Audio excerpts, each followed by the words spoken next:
রইসুদ্দিন, তোমার তোমার পূর্বের জায়গায় তুমি এসেছো, তোমার পূর্বের প্রতিষ্ঠানে তুমি এসেছো, তোমার যদিও সম্মানী ব্যক্তি, আমি তোমাকে আমার আগের ছাত্রের মতোই তোমাকে সম্বোধন করেছি। রইসুদ্দিন আমাকে সবসময় সহযোগিতা করেছে। কেমনে শুনেছেন যে আমাদের হুজুর কুষ্টিয়ায় অফিসে আসবেন, উনি তার অফিসের সব কিছু ত্যাগ করে তার গাড়ি দিয়ে আমাকে রিসিভ করে তার বাসায় রেখে আমাকে যে কদর করেছে, যে যে যে ভালোবাসা দেখেছে, সেটা আমি বলতে পারি না। আমি অফিসে যেতে হয়েছে না, আমার মাদ্রাসার রিকগনিশন এবং যে কাজের জন্য আমি গিয়েছিলাম অনেক কাগজটুকু আমার হাতে এবং অন্য উপকৌশল দিয়ে, আমার ভাড়া দিয়ে, আমার পোশাক পরিচ্ছদ দিয়ে উনি আমাকে বাড়িতে পাঠিয়েছিলেন। 2 রাত তার বাসায় আমি দেখেছি যে তার পিতার মতো আমাকে আমাকে শ্রদ্ধা করেছে এবং আমার এই 2 দিন খুব সম্মান। আজকের এই সবার মহতরম প্রধান অতিথি আল্লামা সাহেব কিবলার লখতে জিগর, আমাদের শ্রদ্ধেয় ছোট সাহেব, আজকের এই সম্বর্ধনার সম্বর্ধিত আমার প্রিয় ডক্টর রইসুদ্দিন, সম্বর্ধিত ব্যক্তি, আমি আজকে অত্যন্ত আনন্দিত এই জন্য যে আমার প্রিয় রইসুদ্দিন, তাকে আমি এই শত্রুর মাদ্রাসায়, এই মাদ্রাসায় দাখিল আলিম পর্যন্ত তিনি এই মাদ্রাসায় পড়েছেন। অত্যন্ত মেধাবী ছাত্র ছিল। তাকে নিয়ে গর্ব করতাম এবং আমরা আশার আলো প্রস্ফুটিত হবে সেটা আমরা সেই সময়ে ধারণ করেছি। তখনকার সময়ের দ্বারা আমার সহকর্মীবৃন্দ ছিলেন আল্লামা রইসুদ্দিন সাহেব, বিশেষ করে আমাদের পরম শ্রদ্ধাভাজন উস্তাদ হযরত মাওলানা আব্দুল সালাম সিদ্দিকী হুজুর রহমতুল্লাহ আলাইহি, আরও যারা ছিলেন। আমরা গর্ববোধ করতাম যে আমাদের এই রইসুদ্দিন একদিন বাংলাদেশের শীর্ষে পৌঁছিবে। ওনারা নাই, চলে গেছেন, আমি আছি। আমি আমার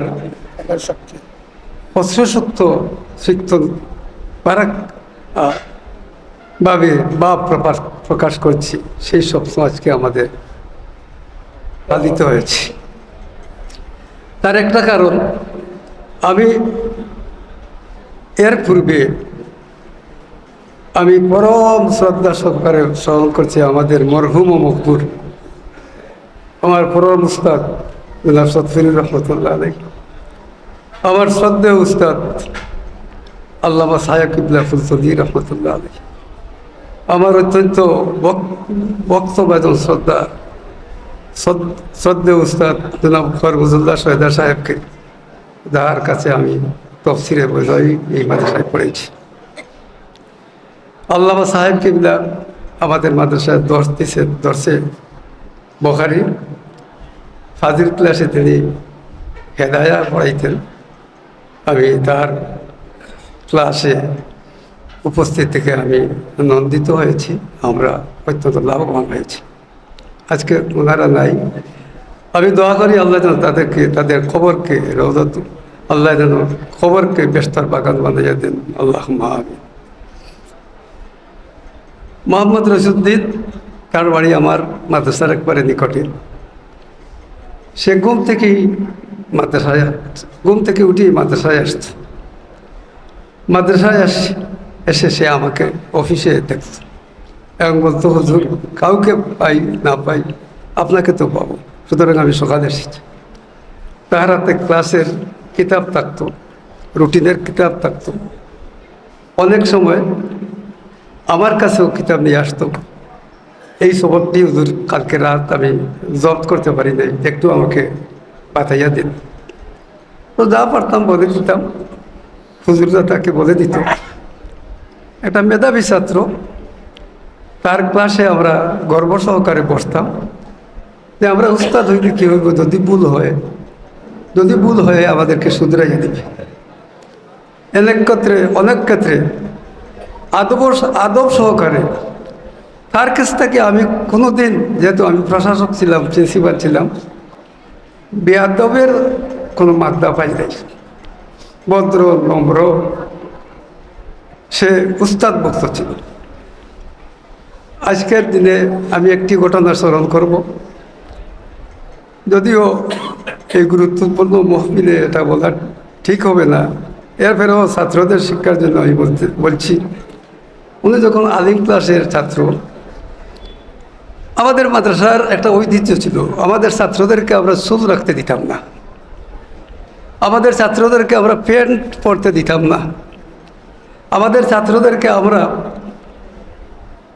শার্ট পরতে দিতাম না, আমাদের ছাত্রদেরকে এমন রাজনীতি করতে দিতাম না যে রাজনীতি করলে তার অন্তর নষ্ট হয়ে যায়, আকীদা নষ্ট হয়ে যায়।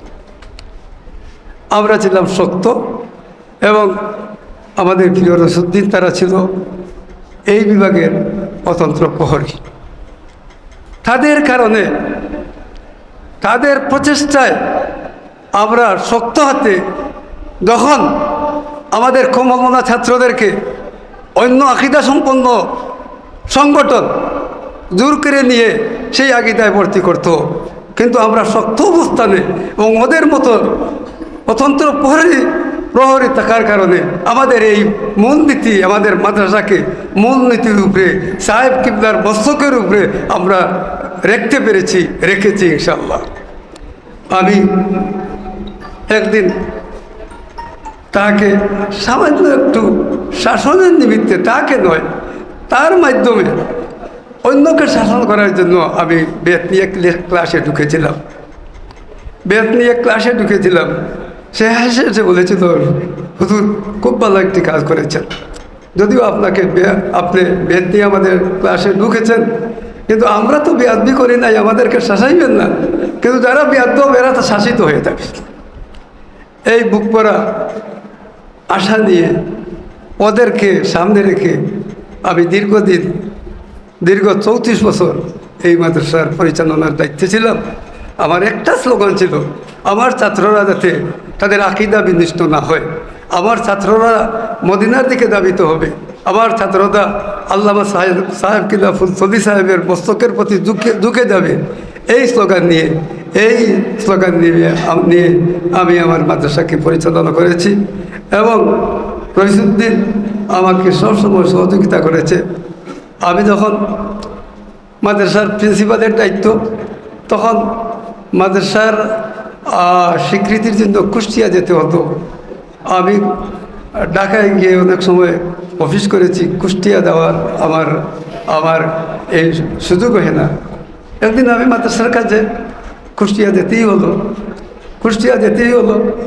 সঙ্গে নিলাম আমার একটি প্রিয় ছাত্র তাকে। তখন ফোনেরও যুগ ছিল না, মোবাইল ফোনেরও যুগ ছিল না।